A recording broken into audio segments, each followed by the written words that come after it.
Dear children, welcome to our channel grammar enhance. இந்த வீடியோவில் 10ஆம் வகுப்பு அறிவியல் கடைசி பாடமான சுற்றுச்சூழல் மேலாண்மை பாடத்துக்குரிய விரிவான விடைகளுக்குரிய பதில்களை விளக்கமாக பார்க்கலாம். இதுக்குரிய மற்ற கேள்விகளுக்குரிய பதில்கள் ஆல்ரெடி நம்மளோட கிராமர் என்ஹான்ஸ் சேனலில் போஸ்ட் பண்ணிக்கிறோம். விரிவான விடையில் ஃபர்ஸ்ட் கொஸ்டின், மழைநீர் சேகரிப்பு அமைப்புகள் எவ்வாறு நிலத்தடி நீர்மட்டத்தை அதிகரிக்க செய்கின்றன? Page number 322 answer. Yes children, மழைநீரை சேமிக்கும் முறைகள் பார்க்கும் பொழுது கொஸ்டின் வந்து டைரக்டாக இல்லை. அதாவது என்ன கேள்வி, கொஸ்டின் எப்படி கேட்டிருந்தாங்கன்னா மழைநீர் சேமிப்பு அமைப்புகள் எவ்வாறு நிலத்தடி நீரை சேகரிக்கின்றன, இதெல்லாம் மழைநீர் சேகரிப்பு அமைப்புகள் எப்படின்னு பார்த்தா, மேற்கூரைகளில் விழும் நீரை சேமித்தல். தலைப்பு கூட இது கொடுத்துக்குங்க, இது மாதிரி புள்ளி கொடுத்துருக்காங்க, இதை தலைப்பாக வச்சுக்குங்க. நம்ம வீட்டோட மேற்கூரைகள் எல்லாம் விழுகிற நீரை சேமிக்கிறதுக்கு என்ன பண்ணுறாங்கன்னா, மழை நீரை மிக சிறப்பான முறையில் மேற்கூரைகளிலிருந்து சேமிக்கலாம். வீட்டின் மேற்கூரை வீட்டின் மேற்கூரையாக இருந்தாலும் சரி, அது அடுக்குமாடி குடியிருப்பாக இருந்தாலும், அலுவலகங்களாக இருந்தாலும், கோயில்களாக இருந்தாலும் ஆகியவற்றில் பெய்யும் மழை நீரை தொட்டிகளில் சேகரித்து வீட்டு உபயோகத்திற்கு பயன்படுத்திக்கலாம். மழை நீர் அப்படி சேகரித்து நம்ம மழைநீர் சேகரிப்பு அமைப்புகள் எல்லாம் வந்து பார்த்துருக்கோம் இல்லையா? அதை வந்து என்ன பண்ணிக்கலாம்னா, அந்த கூரைகள் விழுகிற நீரை வந்து அப்படியே பூமிக்கடியில் செலுத்தி நம்ம அப்புறம் போர் போட்டு எடுத்துக்கலாம். அப்போ கொஞ்சமாக யூஸ் பண்ணும்போது அப்பப்போ யூஸ் பண்ணிக்கிட்டு நம்ம பண்ணிக்கலாம். அடுத்தது கசிவு நீர் குழிகள்னு சொல்லும்போது, இம்முறையில் மேற்கூரை மற்றும் திறந்த வெளிகளிலிருந்து பெறப்படும் மழைநீர் வடிகட்டும் தொட்டிகளுக்கு குழாய் மூலம் இணைக்கப்பட்டுள்ளது. இவ்வாறு சேகரிக்கப்படும் நீர் கசிவு நீர் குழிகள் மூலம் மண்ணுக்குள் ஊடுருவி நிலத்தடி நீராக, இதுதான் அந்த கீழே நம்ம வீட்டொட்டி வந்து கீழே வந்து பெரிய தொட்டி மாதிரி தோன்றி அந்த குழாயை கொண்டு வந்து உள்ளே வரும்போது நிறைய கல் மண்ணெல்லாம் போடுன்னு சொல்லும்போது அப்படி நீர் கசிஞ்சு உள்ள வரைக்கும் போயிடும்.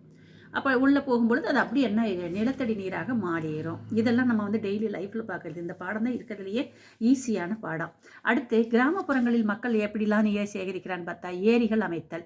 இது தமிழ்நாட்டில் உள்ள மிக பழமையான மழைநீர் சேகரிப்பு. மழைநீர் அப்படியே ஓடி போய் கடலில் வீணாக கலக்கலுக்கு போகலாம். அங்கங்கே ஏரிகள் அமைக்கும் பொழுது ஏரிகள் ஃபுல்லாக நிரம்பிட்டு எக்ஸ்ட்ரா இருக்கிற தண்ணி தானே வெளியில் போகும். அப்போ ஒரு ஏரியில் வந்து மழைநீர் சேகரித்த பின் அதில் உள்ள உபரி நீர் அருகில் உள்ள மற்றொரு கிராமத்தில் உள்ள இன்னொரு ஏரிக்கு போயிடுது. ஏரியை சென்றடையும், சேமிக்கும். அந்த மாதிரி ஒன்று நிறைஞ்சு இன்னொன்று போய் சேகரிக்கிற மாதிரி அமைக்கப்பட்டிருக்கிறது. பார்த்தீங்கன்னா, நீங்கள் கிராமங்களில் இருக்கிறவங்க ஏரி இருக்கிற பக்கம் பார்த்தோம்னா இந்த குளம் நிறைஞ்சிருச்சு, அது நிறைய போகுது, அடுத்து இந்த குளம் நிறைய போகுது அப்படின்னு சொல்லி மக்கள் பேசிக்குவாங்க. அப்போ ஒரு ஏரியில் இருக்கிற நீர் நிறைஞ்ச பின்னாடி அடுத்த ஏரிக்கு தண்ணி வீணாகாமல் அடுத்த ஏரிக்கு போகிற மாதிரி ஒரு முறைப்படி அமைக்கப்பட்டிருக்கிறாங்க. ஊரணின்னா என்னென்னா, ஒவ்வொரு கிராமப்புறத்திலும் சிறிய அளவிலான மழைநீரை சேமிக்கும் விதமாக ஊரணிகள் அமைந்துள்ளன. அவை கிராமங்களில் உள்ள மக்கள் பயன்படுத்தும் வகையில் குளிக்க, குடிக்க, துணி துவைக்க உதவின. சின்ன சின்ன குளமாட்ட ஒன்று. அப்போ இவை அருகில் உள்ள கிராமங்களுக்கு பயன்படுகின்றன. அந்த கிராமத்து மக்கள் பக்கத்தில் இருக்கிறதெல்லாம் பயன்படுத்திக்கலாம். இது நம்மளுக்கு ஈஸியாக தானே இருக்கிறது. இப்போ ஃபஸ்ட்டு பாயிண்ட் என்ன சொல்கிறாங்கன்னு கேட்டேன்னா, மேற்கூரைகளில், மேற்கூரைன்னா என்ன மேற்கூரை? அது அலுவலகமாக இருந்தாலும் சரி, வீடாக இருந்தாலும், கோயிலாக இருந்தாலும், கூரை வீடாக இருந்தாலும் சரி, அடுக்குமாடி குடி இருந்தாலும் சரி, அதில் இருக்கிற மழைநீரெல்லாம் தொட்டியில் சேகரித்து வச்சு நம்ம வேணுங்கும் போது யூஸ் பண்ணுறது ஒன்று. இன்னொன்று, இந்த கசிவு நீர் குழிகள்னால் அந்த மேற்கூரைகள் உள்ள நீரை வந்து பூமியினுடைய ஆழத்துக்கு அனுப்புகிற அந்த குழாய்கள் வழியாக ஒரு தொட்டியில் அனுப்பி அந்த தொட்டியிலேருந்து கசிஞ்சு உள்ளே போகும் பொழுது அது ஒரு காலத்தில் என்ன ஆயிடுது, நிலத்தடி நீராக மாறி நிலத்தடி நீர் மட்டத்தை அதிகரிக்க செய்து நம்ம அந்த இடத்துல போர் போடும்பொழுது ஈஸியாக தண்ணி கிடைச்சிடும். இந்த 2 பாயிண்ட்டு. அடுத்து, கிராமப்புறத்தில் எதை பற்றி சொல்கிறாங்க? ஏரிகளை பற்றி சொல்கிறாங்க, இன்னொன்று ஊரணியை பற்றி சொல்கிறாங்க. இப்படி நம்ம படித்தோம்னா அப்புறம் பாயிண்ட் சொல்லலாம். அப்போ ஏரிக்கு என்ன சொல்கிறாங்கன்னு கேட்டீங்கன்னா வந்து, மழை பெய்கிற நீரை வந்து அந்தந்த கிராமங்களில் அந்தந்த பகுதிகளில் இருக்கிற ஏரிகள்லேருந்து நிரப்புற மாதிரி செஞ்சுக்கிறாங்க. ஒரு ஏரி நிரம்பினோடனே அந்த தண்ணி அருகில் உள்ள இன்னொரு ஏரிக்கு போகிற மாதிரி அமைக்கப்பட்டிருக்கிறது. ஊரணி அப்படிங்கிறது ஒரு சிறிய நீர்நிலையாக அதில் ஒவ்வொரு கிராமத்தில் இருக்குது. அதில் சேர தண்ணி வந்து குளிக்கிறதுக்கு, துவைக்கிறதுக்கு இந்த மாதிரி பயன்படுத்துகிறாங்க. அது அருகில் உள்ள கிராமங்களுக்கும் பயன்படுகிறது அப்படின்னு சொல்லி சொல்கிறாங்க.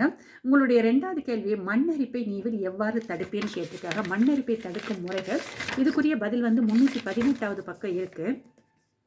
என்ன பண்ணலான்னு கேட்டீங்கன்னா, இங்கே அதாவது தாவர பரப்பை நிலைநிறுத்திக் கொள்வதன் மூலம் மண்ணரிப்பை தடுக்கலாம். அப்போ வெட்டிய மண் இல்லாமல் அங்கங்கே தாவரங்கள் அதிக செடி கொடிகளை வச்சுருக்கும் போது அந்த செடி கொடிகளுக்கு என்ன, மரங்களுக்கு என்ன ஒரு பண்புன்னா, அதில் இருக்கிற வேர்கள் வந்து அந்த மண்ணை இறுக்கி பிணைச்சி வச்சிருக்கும். அப்போ அது ஃபஸ்ட்டு பாயிண்ட்டு. செகண்டு, கால்நடைகளின் அதிகமான மேய்ச்சலை கட்டுப்படுத்துவதன் மூலம் மண்ணரிப்பு. நம்ம கால்நடைகள் அதிகமாக மேய்ச்சி சொல்லும்போது அந்த தாவர பகுதிகளில் அழிஞ்சு போகிறதுனால மண்ணரிப்பு ஏற்பட சான்சஸ் இருக்குது. பயிர் சுழற்சி மற்றும் மண்வள வேளாண்மை மூலம் மண்ணில் கரிமப்பொருள்களின் அளவை மேம்படுத்தலாம். புரிஞ்சு படிங்க தாங்க. கரிமப்பொருள் அந்த மண்ணுக்கு தேவையான சத்துக்கள் உள்ள அடங்கிய ஒரு பொருள். அந்த ஒரே ஒரு மண்ணில் வந்து அடுத்தடுத்து ஒரே விதமான கம்புனா கம்பு, நெல்லுனா நெல், கரும்புனா கரும்புன்னு ஒன்றவே போடும்பொழுது என்ன ஆகுன்னு கேட்டேன்னா, அதுக்கு வேணுங்கிற சத்தெல்லாம் அந்த மண்ணிலேருந்து உறிஞ்சி ஒரு கட்டத்தில் என்ன ஆகுன்னா அந்த சத்தே மண்ணில் இல்லாமல் போயிடும். அதனால் பயிர் சுழற்சின்னா மாற்றி மாற்றி ஒரே நிலத்தில் வேறு நெல் போடு, கரும்பு போட, வாழை போட, அந்த மண்ணில் என்னென்னலாம் விளையுமோ அதை வந்து அடுத்தடுத்து போடுவதன் மூலமாக அந்த மண்ணினுடைய கரிம வனம் வந்து பாதுகாக்கப்படுகிறது. அடுத்து நிலப்பரப்பில் ஓடும் நீரினை நீர்பிடிப்பு பகுதிகளில் சேமிப்பதன் மூலம் மண்ணரிப்பை தரலாம். தேவையில்லாத இடங்களில் நிலப்பரப்பில் தண்ணி ஓடிட்டு இருக்குது அப்படின்னு சொல்லும்பொழுது அதை நம்ம சேமித்து வைக்கும் பொழுது என்னாகும், அந்த மண்ணோட தண்ணியோடு சேர்ந்து மண் அரிச்சிட்டு போகிறது தடுக்கப்படும். காடுகள் உருவாக்கலாம். அதாவது நம்ம செடி கொடி நடுற மாதிரி காடுகள், நிறைய காடுகளை உருவாக்கலாம். மலைகளில் வந்து என்ன பண்ணால் நிலத்தை சமப்படுத்தி விடலாம். சரிவலாக இருந்துச்சுன்னு சொன்னோம்னா ஆட்டோமேட்டிக்காக என்ன ஆகுது, சரிவலாக இருக்கும்போது அந்த தண்ணி வந்து ஆட்டோமேட்டிக்காக அடிச்சுட்டு வந்துடும். சரி, அதெல்லாம் கண்டுக்கலாம். காற்றின் வேகத்தை மட்டுப்படுத்தி அதிக பரப்பில் மரங்களை நடுவதன் மூலம் பாதுகாப்பு அடுக்கு மண்ணரிப்பை தரலாம். அதாவது காற்றினுடைய வேகத்தை வந்து கட்டுப்படுத்துறதுக்கு என்னன்னா, மரங்களை வளர்த்தோம்னா மரங்கள் வந்து காற்றினுடைய வேகத்தை என்ன பண்ணி விட்டுரும், கட்டுப்படுத்தி விட்டுரும். அப்போ காற்று அதிகம் இல்லைன்னா ஆட்டோமேட்டிக்காக மண்ணரிப்பு ஏற்படாது. Your third question, திடக்கழிவுகள் உருவாகும் மூலங்கள் யாவை, அவற்றை எவ்வாறு கையாளலாம்? உங்கள் புக்கில் வந்து திடக்கழிவுகள் கொடுத்துருக்காங்க, மின்னணு கழிவுகள்லாம் கொடுத்துருக்காங்களா. கழிவு நீர்னா அது வந்து திரவ கழிவாயிருது. இப்போ நம்மகிட்ட கேட்டது திடக்கழிவுகள்னா சாலிடாக இருக்கிற, திடமாக இருக்கிற, அது கெட்டியாக இருக்கிற கழிவுகள்லாம் எப்படிலாம் உருவாகுது, அதை எவ்வாறு கையாளலாம் அப்படின்னு சொல்லி கேட்டிருக்காங்க. 2 பக்கம் 324 325 2 கொஸ்டின் இருக்குன்னா 2 பீட்டாக குறிச்சிருக்கிறேன். ஃபஸ்ட் வந்து திடக்கழிவின் மூலங்கள் யாவைன்னு கேட்டாங்க. நம்ம அது கொஷின் தகுந்த மாதிரி தலைப்பு போட்டுக்கலாம்டா. திடக்கழிவு உருவாகும் மூலங்கள்னு தலைப்பு போட்டுட்டு திடக்கழிவு என்பது இதில் வேண்டியதில்லை என்பதை விட்டுட்டு 1 போட்டு நகர்ப்புற கழிவுகள், 2 மருத்துவ கழிவுகள், 3 தொழிற்சாலை கழிவுகள் மற்றும் வேண்டியது மின்னணு கழிவுகள். சரி, புரியுதா? திடக்கழிவு உருவாகும் மூலங்கள்னு போட்டு இதை 1 by 1 வந்து எழுதிருங்க. 2வது கொஸ்டின் அதை வந்து எவ்வாறு கையாளலான்னு சொல்லி ஒரு கேள்வி கேட்டிருந்தாங்க இல்லையா. அதுக்கு என்ன பண்ணலான்னு கேட்டிங்கன்னா, இங்கே இருக்குது, குறிச்சிருக்கேன் நான்.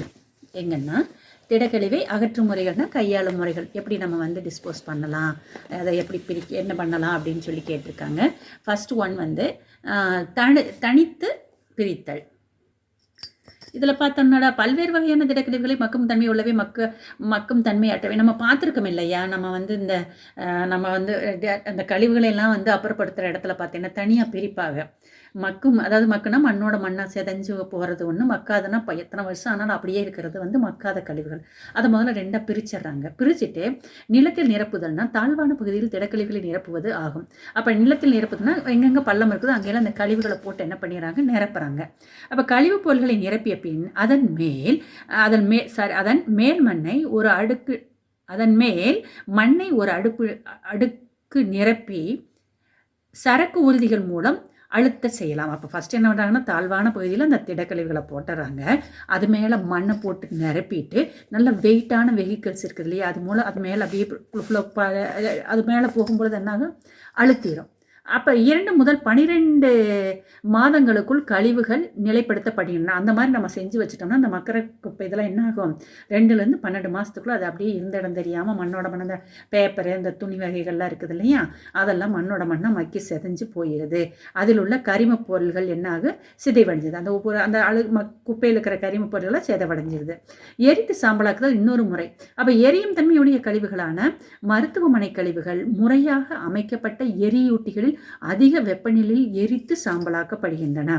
அப்போ என்ன பண்ணுறாங்கன்னு கேட்டிங்கன்னா, மருத்துவமனையில் இருக்கிற கழிவுகளை என்ன பண்ணுறாங்க, ஒரு குறிப்பிட்ட முறைப்படி, பாதுகாப்பான முறைப்படி எரித்து சாம்பலாக்கிறாங்க. அடுத்து உரமாக்குதல்னா உயிரி சிதைவடையக்கூடிய கழிவுகளை மண்புழுக்களை பயன்படுத்தியும் நுண்ணுயிரிகளை பயன்படுத்தியும் சிதைவடைய செய்வதை மக்கிய உரமாக மாற்றலாம். அப்போ ஒரு கொஞ்சம் ஒரு வேல்யூபிளாக இந்த இலைத்தலைகள்லாம் இருக்குது இல்லையா, ஒரு நல்லா மக்கக்கூடிய ஒரு பொருள்கள் இருக்குன்னா அது கூட மண்புழு இல்லைன்னா ஒரு நுண்ணுயிரிகளெல்லாம் போட்டு வைக்கும் பொழுது அது வேகமாக சிதைஞ்சு என்ன ஆயிடுது, கடைசியில் அது ஒரு உரமாகவே மாறிடுது. அப்புறம் கழிவு மறுசுழற்சின்னு என்னென்னா, பழைய புத்தகங்கள், வார பத்திரிகைகள், செய்தித்தாள் ஆகியவற்றை மீண்டும் அப்போ என்ன பண்ண, நம்ம வீட்டிலலாம் வந்து பழைய பேப்பர் புக்கெல்லாம் வாங்கிட்டு போகிறவங்களே, அவங்க என்ன பண்ணுவாங்கன்னா மறுபடியும் என்ன பண்ணுவாங்கன்னா ஆலைகளில் பயன்படுத்தி அதை அரைச்சி கூழாக்கி அதிலிருந்து வேற ஒரு பேப்பர் மாதிரிக்கி அட்டை மாதிரிக்கெல்லாம் செய்வாங்க. அப்போ அது வந்து மறுசுழற்சி. அப்போ நம்ம வேஸ்ட் ஆகாமல் இன்னொரு பொருள் செஞ்சிடும்.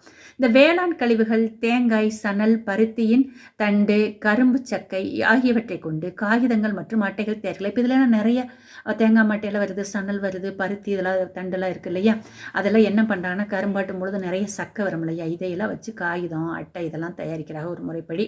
அப்புறம் நெல் தவிடை கால்நடைகள், நெல் அரைக்கும் பொழுது நெல்லிலேருந்து தவிடு வரும் இல்லையா, அதை கால்நடைகளுக்கு என்ன பண்ணலாம், தீவனமாக உணவாக பயன்படுத்திக்கலாம். அப்போ இப்படிலாம் பண்ணும்பொழுது என்னாங்கன்னா அந்த கழிவு பொருளினுடைய அளவுகள் வந்து நம்மளுக்கு குறைஞ்சிக்கிட்டே வருது. இப்போ மாட்டுச்சாணம் மற்றும் பிற உயிரி கழிவுகளை கொண்டு கோபர் கேஸ் எனப்படும் உயிரி வாயு உற்பத்தி செய்வதோடு அதனை வயல்களில் உரமாகவும் பயன்படுத்தலாம். அப்போ மாட்டுச்சாணத்தை உரமாகவும் பயன்படுத்தலாம். அது மாட்டுச்சாணத்துலேருந்து ஒரு கேஸ் தயாரிக்கிறாங்க, அதுக்கு பேர் என்னது, கோபர் வாயு. அதை நம்ம வந்து அடுப்பு எரிக்கிறதுக்கு பயன்படுத்திக்கலாம். அப்போ இதெல்லாம் வந்து கழிவுகளை அகற்றக்கூடிய முறைகள். ஈஸியாக இருக்குல்ல, ஒரு ஃப்ளோ சார்ட் மாதிரி போட்டால் ஃபஸ்ட்டு கழிவு வந்துடுச்சு, அதை தனித்தனியாக பிரிக்கிறாங்க, மக்கும் குப்பை மக்காத குப்பை, சரி பிரிச்சாச்சு. அடுத்து மக்கும் குப்பை என்ன பண்ணுறது, ஒரு லைட்டாக வந்து சிறிய பள்ளமான பகுதியில் குப்பையை போட்டு அது மேலே மணலை போட்டு நிரப்பி அது கூட வந்து இந்த சரக்கு ஊர்திகளை விட்டு நல்லா அழுத்த செய்யும்போது அது வந்து ஒரு 2லேருந்து 10 மாதத்துக்குள்ளே மக்கி போயிடுது. சரி, இப்போ வேறு என்ன கழிவு இருக்குது, மருத்துவ கழிவு. அதை எப்படி ஆகட்டலாம், அதிக வெப்பநிலை வச்சு எரிக்கும் பொழுது அது வந்து எரிச்சிடலாம். அப்புறம் என்ன பண்ணலாம், அப்போ வேறு என்ன இருக்குதுன்னா இந்த இலதலை போன்ற ஒரு கரிமச்சத்து வாய்ந்த ஒரு கழிவுகள் என்ன பண்ணுறதுன்னு சொன்னால் அதில் நுண்ணுயிரிகளவோ மண்புழுவோ போட்டு உரமாக பயன்படுத்திடலாம். சரி, இதெல்லாம் வந்து பண்ணியாச்சு. அப்புறம் வேறு என்ன பண்ணினா, முதல்ல கழிவுகளை உருவாவதவே நம்ம குறைக்கிறோம். அப்படி என்ன பண்ணுறாங்க, இந்த பேப்பர், பழைய பேப்பர் இதெல்லாம் வச்சு மறுசுழற்சி செய்யலாம். அப்புறம் விவசாய நிலத்தில் பயன்படுத்துறது, அப்போ மறுசுழற்சி செய்கிறது ஒன்று, இன்னொன்று அதுலேருந்து வேறு பொருள்கள் இது வந்து மறுசுழற்சி பயன்படுத்தி காகிதமே உற்பத்தி செஞ்சுக்கலாம். பழைய பேப்பரை பயன்படுத்தி காகிதம் உற்பத்தி செஞ்சுக்கலாங்க. மறுசுழற்சின்னு சொல்லும்போது இதையெல்லாம் பயன்படுத்தி என்ன பண்ணுறாங்க, மறுசுழற்சி செஞ்சுக்கிறாங்க. எடுத்துக்காட்டு இப்போ இந்த வேறு பயன்பாட்டுக்கு பயன்படுத்திடுறாங்க.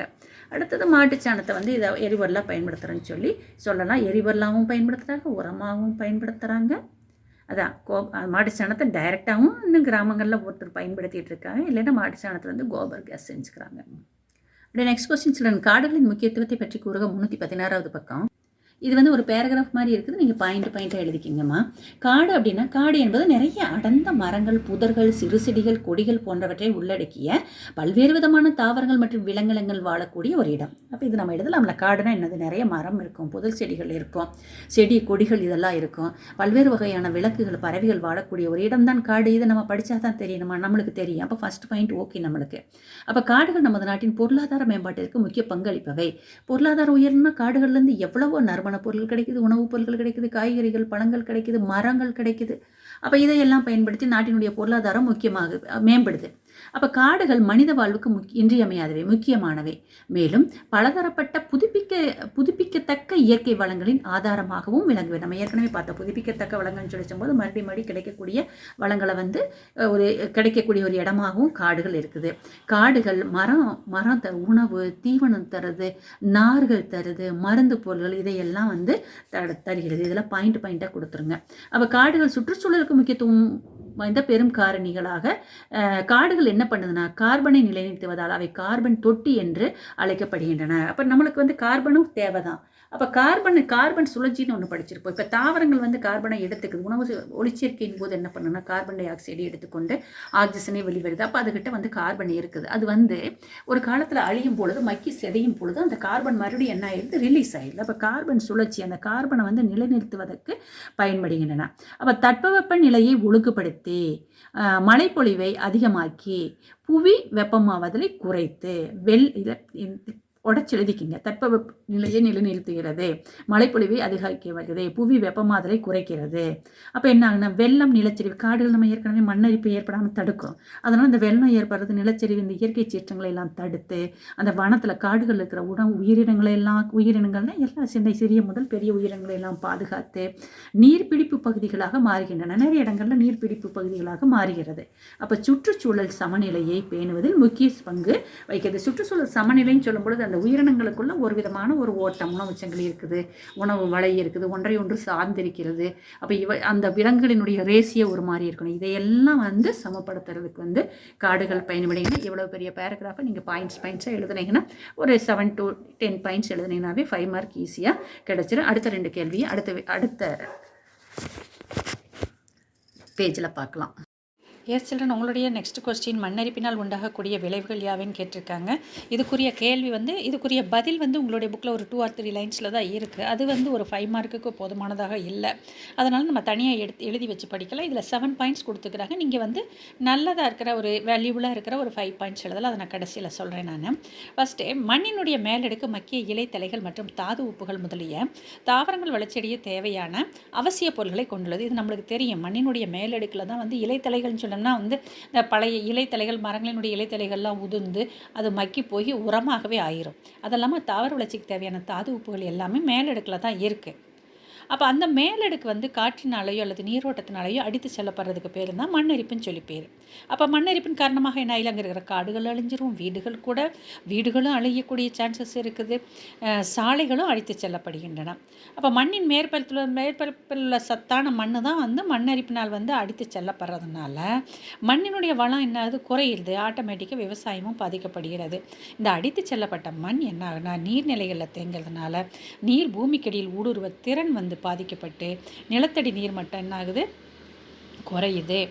அப்புறம் விவசாயத்துக்கு நம்ம விவசாயத்துக்கு உரங்கள், பூச்சிக்கொல்லி மருந்துகள் இதெல்லாம் பயன்படுத்துகிறோம் இல்லையா. இது மண்ணரிப்பில் மண்ணோட சேர்ந்து அரிச்சு மண்ணோட போய் ஒரு நீர்நிலைகளில் கலக்கிறதன் காரணமாக அந்த நீர்நிலைகளில் உள்ள உயிரினங்கள்லாம் அழிஞ்சு போயிடுது. மேலும் இது குடிநீரில் கலப்பதால் குடிநீரினுடைய தடத்தையே பாதிக்கிறது. அப்புறம் அடுத்த பாயிண்ட் என்ன, மண்ணரிப்பின் காரணமாக மரங்கள் அழிக்கப்படுகின்றன. மரங்கள் அழிக்கப்பட்டால் ஆட்டோமேட்டிக்காக என்னாகும், மழைப்பொழிவும் குறைகிறது. அப்போ இது நம்ம இப்போ சொல்லி பாருங்கள். நம்ம எப்போவுமே படிக்கிறது எப்படி சொல்லிக்கிறோன்னு சொன்னோம்னா ஃபஸ்ட்டு ரீட் பண்ணி பாருங்கள் மேலோட்டமாக. ரெண்டாவது அண்டர்ஸ்டாண்ட் பண்ணிக்கிட்டே ரீட் பண்ணுங்கள். மூணாவது என்ன பண்ணணும்னா இதில் என்ன பாயிண்ட் கொடுத்துக்கிறாங்கன்னு நீங்கள் கன்க்ளூட் பண்ணிடுங்க. அந்த வகையில் பார்த்தோம்னா ஃபஸ்ட்டு மண் மேலடுக்கை பற்றி சொன்னாங்க. மேலடுக்கு எப்படி இருக்குதாம்மா, மண்ணினுடைய மேலடுக்கில் தான் மக்கிய இலைத்தலைகள், தாது உப்புகள் போன்ற தாவர வளர்ச்சிக்கு தேவையான சத்துப்பொருள்கள் உள்ளன. அப்போ அதுக்கு என்ன பிரச்சனை, மண்ணரிப்பை பற்றி பேச போகிறோம். அப்போ இந்த மேலடுக்கு அரித்து செல்லப்படுறதுக்கு பேர் தான் மண்ணரிப்புன்னு சொல்லி பேர். அப்போ மண்ணரிப்பினால் என்ன நடக்குது அப்படின்னு சொல்லி அடுத்த பாயிண்ட்டு, காடுகள், வீடுகள், சாலைகள் அடித்து செல்லப்படுகின்றன. அடுத்து என்ன ஆகுது, இந்த அடிச்சுட்டு போன மண் நீர்நிலைகளில் தேங்கிறதுன்னு காரணம் இதுக்கு முன்னாடி பாயிண்ட். ஆமாம், என்ன ஆகுனா பூமிக்கடியில் நீர் செல்றதை குறைச்சிருது, நிலத்தடி நீர் மட்டும் குறையிறது. விவசாய நிலத்தில் நம்ம பயன்படுத்துகிற உரங்கள், பூச்சிக்கொல்லிகள் மண்ணரிப்பின் காரணமாக மண்ணோடு தண்ணியோடு கலந்து இருக்கிறதுனால என்ன ஆகுனா அதில் வாழ்கிற உயிரினங்கள் அழிக்கப்படுகின்றன. ஒரு பாயிண்ட் சொல்லலாம். அப்புறம் என்னென்னா குடிநீரில் கலந்து குடிநீரையும் மனிதர்கள் குடிக்கக்கூடிய குடிநீரையும் அசுத்தப்படுத்துகிறது. இப்போ மண்ணரிப்பின் காரணமாக காடுகள் அடிக்கப்படுவதனால மழைப்பொழிவும் குறைகிறதுன்னு சொல்லி பாயிண்ட் எழுதிக்கலாம்.